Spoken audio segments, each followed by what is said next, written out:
أعوذ بالله من الشيطان الرجيم بسم الله الرحمن الرحيم وإذا قيل لهم اتقوا ما بين أيديكم وما خلفكم لعلكم ترحمون وما تأتيهم من آية من آيات ربهم إلا كانوا عنها معرضين وإذا قيل لهم أنفقوا مما رزقكم الله قال الذين كفروا للذين آمنوا أنطعم من لو يشاء الله أطعمه إن أنتم إلا في ضلال مبين ويقولون متى هذا الوعد إن كنتم صادقين صدق الله العظيم.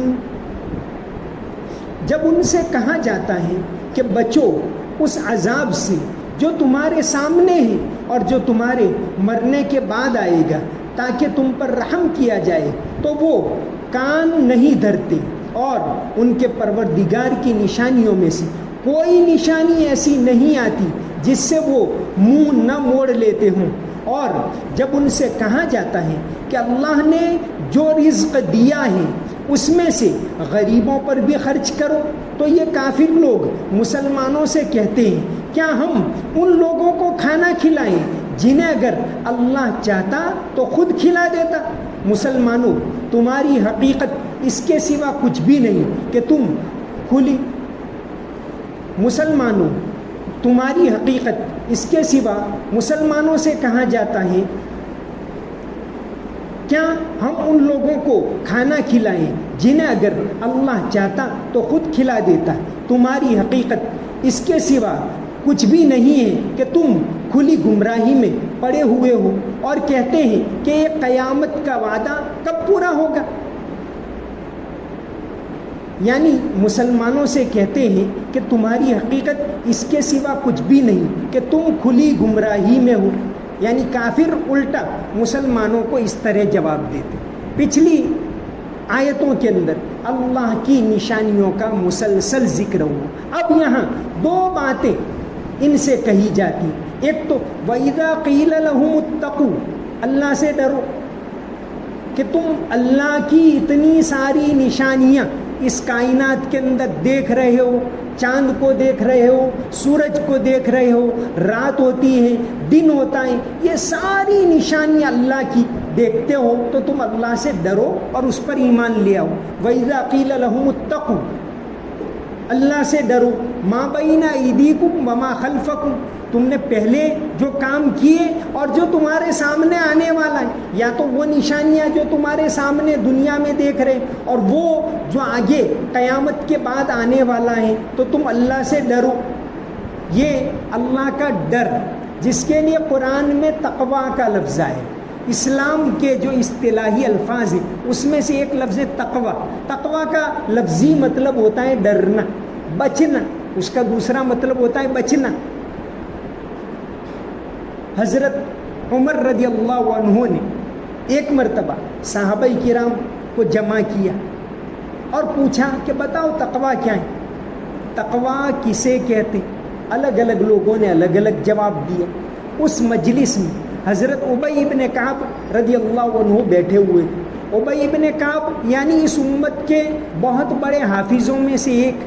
حضرت عمر رضی اللہ عنہ نے جب ان کے خلافت کے دوسرے سال، جیسا کہ حدیث کی کتابوں کے اندر آتا ہے سن ہجری 14 میں سمجھیے، جب مسجد نبوی میں گئے اور دیکھا کہ لوگ الگ الگ تراویح پڑھ رہے ہیں، چند لوگ یہاں پڑھ رہے ہیں، چند لوگ یہاں پڑھ رہے ہیں، چند یہاں پڑھ رہے ہیں، تو کہا کہ میں تم کو سب کو ایک امام کے پیچھے جمع نہ کر دوں، سب مل کر تراویح پڑھو. تو حضرت عمر نے جن کو امام مقرر کیا، جنہوں نے پہلی مرتبہ سب کو 20 رکعت ایک ساتھ مسجد نبوی میں پڑھائی، وہ حضرت ابی ابن کعب.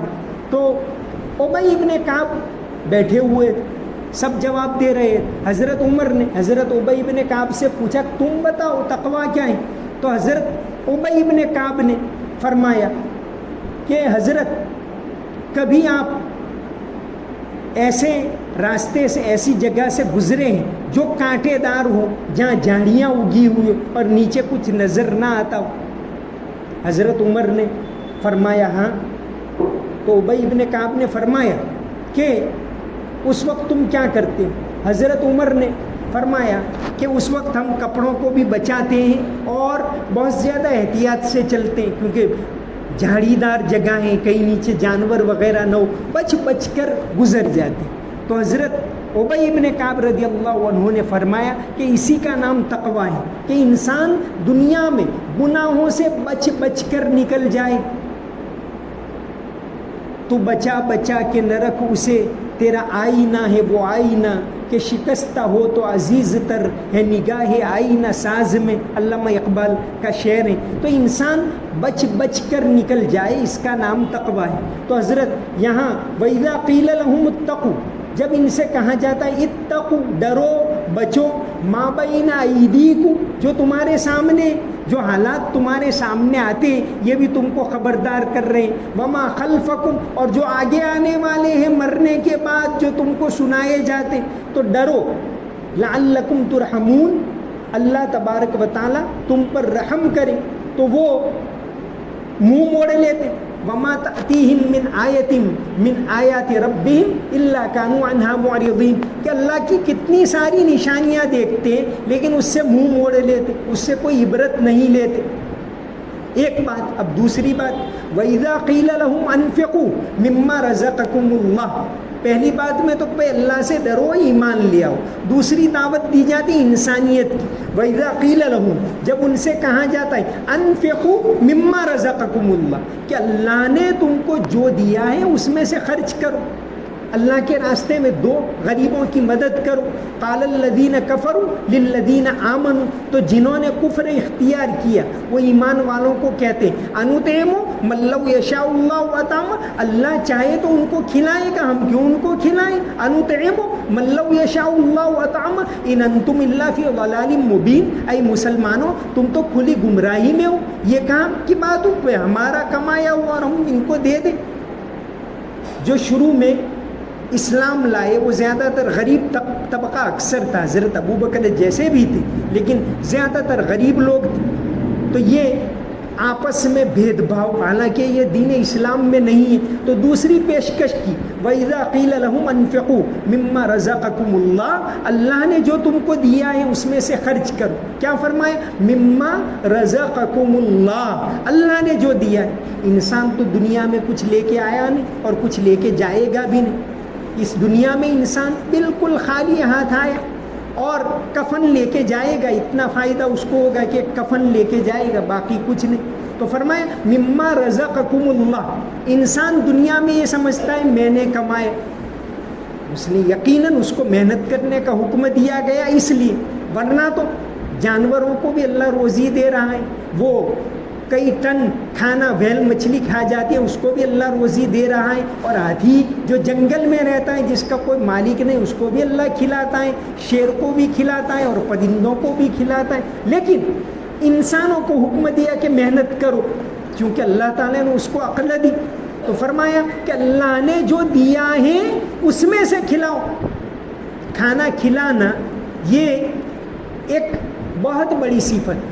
حدیث شریف کے اندر آتا ہے نبی کریم صلی اللہ علیہ وسلم نے فرمایا، حضرت عبداللہ ابن سلام رضی اللہ عنہ سے ترمذی شریف میں ایک حدیث ہے، افشوا السلام، سلام کو پھیلاؤ، واطعموا الطعام، کھانا کھلاؤ، وصلوا الارحام، رشتہ داروں کے ساتھ اچھا برتاؤ کرو، وصلوا والناس نیام، ایسے وقت میں نماز پڑھو جب لوگ سو رہے ہوں، یعنی تہجد کی نماز. تدخلوا الجنت بالسلام، تو تم سلامتی کے ساتھ جنت میں داخل ہو جاؤ گے. ایک بات حقوق اللہ کی کہی اور باقی سب حقوق العباد کی. افشوا السلام، سلام کو پھیلاؤ، واطعموا الطعام، کھانا کھلاؤ، وصلوا الارحام، رشتہ داروں کے ساتھ اچھا سلوک کرو، وصلوا والناس نیام، اور ایسے وقت میں نماز پڑھو جب لوگ سو رہے ہوں تو تم جنت میں سلامتی کے ساتھ داخل ہو جاؤ گے. قرآن کریم میں بھی کھانا کھلانے کی صفت اس کو بار بار ذکر کیا گیا. حضرت علی رضی اللہ عنہ کی شان میں وہ آیت نازل ہوئی سورہ دہر کی، وَيُطْعِمُونَ الطَّعَامَ عَلَىٰ حُبِّهِ مِسْكِينًا وَيَتِيمًا وَأَسِيرًا، کہ وہ غریبوں کو، قیدیوں کو اور یتیموں کو کھانا کھلاتے، یتیم کے ساتھ اچھا برتاؤ کرنا. فَأَمَّا الْيَتِيمَ فَلَا تَقْهَرْ، یہ بات آئی. فَذَلِكَ الَّذِي يَدُعُّ الْيَتِيمَ وَلَا يَحُضُّ عَلَى طَعَامِ الْمِسْكِينِ. قرآن کریم میں بھی بار بار کھانا کھلانے کی تاکید کی گئی، چونکہ کھانا انسان کی بنیادی ضرورت، اس کے بغیر انسان رہ نہیں سکتا. تو یہ کھانا کھلانا یہ ایک بہت بڑا صدقہ ہے. تو یہاں ان سے دوسری پیشکش کی گئی، تو انہوں نے کہا انطعم من لو یشاء اللہ وطعما، کہ اللہ چاہے تو اللہ تبارک و تعالیٰ کھلا دے گا، ہم کیوں کھلائیں. حالانکہ یہ مال ہے وہ اللہ تبارک و تعالیٰ کی نعمت ہے، اور صحابہ کرام بہت زیادہ پیش رہتے تھے اللہ کے راستے میں خرچ کرنے. ایک واقعہ آتا ہے حضرت ابو عقیل انصاری رضی اللہ عنہ کا، بہت زیادہ غریب صاحب. تبوک کے موقع پر آپ صلی اللہ علیہ وسلم نے اعلان کیا کہ بھئی بہت دور کا سفر ہے، خرچ زیادہ ہوگا، کھانا پینا ضروریات زیادہ ہوگی، تو اللہ کے واسطے دو. حضرت ابو بکر نے دیا، حضرت عمر نے دیا، حضرت عبد الرحمن ابن عوف نے دیا، بڑے بڑے مالداروں نے دیا، حضرت عثمان غنی نے دیا. ابو عقیل انصاری گھر میں کچھ نہیں، اب کیا دوں. تو انہوں نے ایک یہودی کے باغ میں وہ کام کرتے تھے، اوور ٹائم رات بھر کام کیا تو 2 سا کھجور، اس زمانے میں تو اسی طرح وہ مزدوری دیتے تھے، 2 سا کھجور دیے، 1 سا گھر میں کھانے کے لیے اور 1 سا آپ صلی اللہ علیہ وسلم کے سامنے، لو حضور. تو بعض بدماش قسم کے لوگ مذاق اڑانے لگے کہ اس سے کیا کام ہوگا. آپ صلی اللہ علیہ وسلم نے فرمایا کہ اس میں اخلاص ہے، اللہ نے اس میں برکت رکھی، اور سارا مال تھا اس کے اوپر برکت کے طور پر پھیلا دیا اس کو. اسی کے بارے میں قرآن کریم کی وہ آیت نازل ہوئی، الذین یلمزون المتطوعین من المؤمنین فی الصدقات والذین لا یجدون الا جہدهم فیسخرون منہ. تو آدمی اللہ کے راستے میں خرچ کرے. یہاں انسانیت کے کام کی دعوت دی کہ کھانا کھلاؤ. مسلمانوں کا جو دور تھا اس زمانے میں کھانا کھلانا بالکل عام تھا. لنگر خانہ جسے کہتے، جو بڑے بزرگ ہوتے تھے، بادشاہ لوگ ہوتے تھے، کھانا غریبوں کو، اور کوئی فرق نہیں، چاہے مسلمان ہو چاہے غیر مسلم ہو، سب کو کھانا کھلاتے تھے. لنگر خانہ یہ لفظ بھی فارسی، اب اس کو اپنا لیا. دنیا میں سب سے زیادہ لنگر خانے آج کل سکھ لوگ چلاتے، ہندوستان میں بھی چلاتے ہیں اور کئی جگہوں پر، کئی ملکوں میں چلاتے ہیں، برطانیہ میں چلاتے ہیں، کینیڈا میں چلاتے. تو یہ تو ہماری صفت تھی کھانا کھلانا. ایک بادشاہ گزرے ہیں بیجاپور کے، سلطان محمد عادل شاہ، 1656 میں انتقال ہوا. سلطان محمد عادل شاہ جنہوں نے گول گنبد بیجاپور کے اندر، بیجاپور میں ایک عرصے تک مسلمانوں کی حکومت رہی. ہم تو دہلی کے بارے میں جانتے، گجرات کو بھی نہیں جانتے، گجرات کی تاریخ کیا ہے. تو جنوبی ہندوستان کی تاریخ بڑی دلچسپ ہے. حیدرآباد میں ایک عرصے تک رہی حکومت. تو بیجاپور کے اندر ایک گنبد ہے، دنیا کا دوسرے نمبر کا سب سے بڑا گنبد. کچھ بولے تو 17 مرتبہ سنائی دیتا ہے، 17 مرتبہ بازگشت ایکو. یہ ایسا اس زمانے میں بنا ہے، کیسی ٹیکنالوجی ہوگی 400 سال پہلے. تو ان کا ایک واقعہ لکھا ہے تاریخ دکن سلسلہ آصفیہ. مولانا مولوی سید علی بیلگرامی، جن کو انگریز کے زمانے میں شمس العلماء کا خطاب دیا گیا تھا، انہوں نے ایک کتاب لکھی ہے. اس میں سلطان محمد عادل شاہ کا ایک واقعہ لکھا ہے کہ شام کو، رات کو بیٹھے ہوئے تھے گھر کی چھت کے اوپر. 400 سال پہلے کی بات، 450 سال پہلے بیٹھے ہوئے تھے.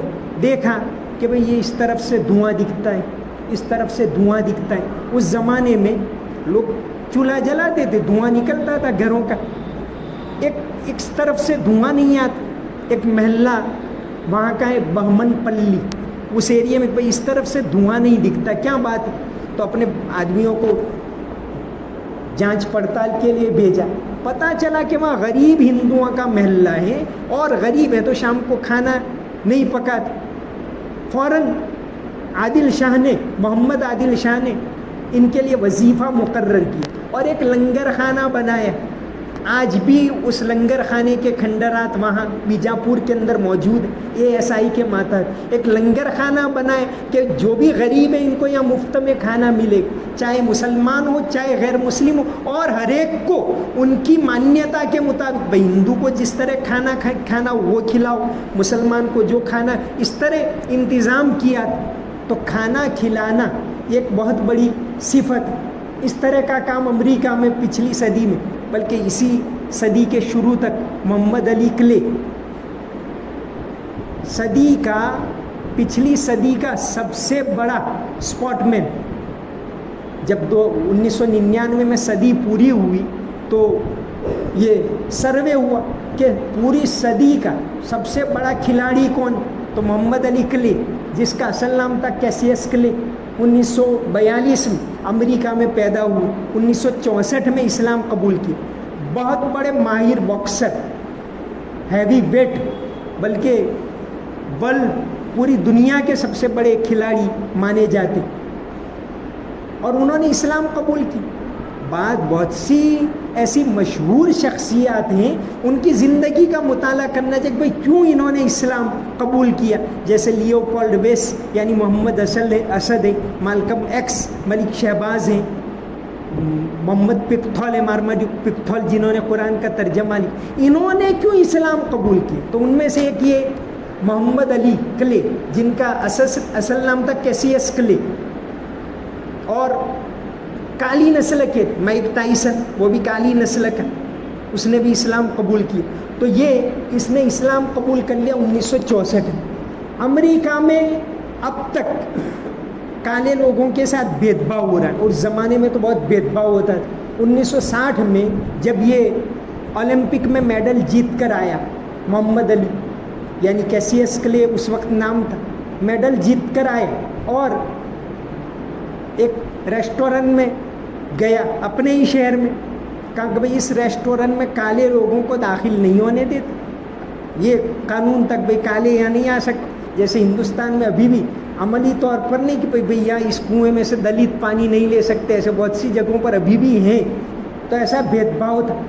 محمد علی غصے ہو گئے کہ بھائی میں نے ملک کے لیے اتنا بڑا کام کیا, جس ملک میں ایسا قانون ہو, اس ملک کا میڈل مجھے نہیں چاہیے. اور گئے امریکہ کی اوہایو ندی کے اوپر اور پھینک دیا, ندی کے اندر میڈل پھینک دی کہ میڈل ہم کو نہیں چاہیے. پھر 1964 میں اسلام قبول کر لیا. بہت سارے حالات آئے. 1967 میں جب امریکہ کی جنگ ہوئی ویتنام کے ساتھ, کیونکہ اس کا کام ہی ہے سب کے ساتھ لڑتے رہنا اور لڑانا, ابھی بھی وہی چل رہا ہے. تو ویتنام کی جنگ ہوئی. اب امریکہ نے اعلان کیا چونکہ فوجیوں کی ضرورت, تو ملک میں سب لوگوں کو جانا پڑے گا, سب کو باری باری لڑنے کے لیے جانا پڑے گا, جس کو بھی سرکار بھیجے جانا پڑے گا. محمد علی نے کہا میں نہیں جاؤں گا, کیونکہ میں یہ مانتا ہوں کہ انسانیت پر ظلم ہے, میں نہیں جاؤں گا. امریکی سرکار نے کہا کیوں نہیں جاؤ گے؟ ان کے اوپر کھیلنے پر پابندی لگا دی. دنیا کا سب سے بڑا باکسر, ہیوی ویٹ چیمپئن, پابندی لگا دی اور سارے میڈل ان کے واپس لے لی. کہا نہیں جاؤں گے. کھیل پر پابندی, 3 سال پابندی رہی. 1967 میں کیس چلا تو 70 میں جا کر جیتے کیس.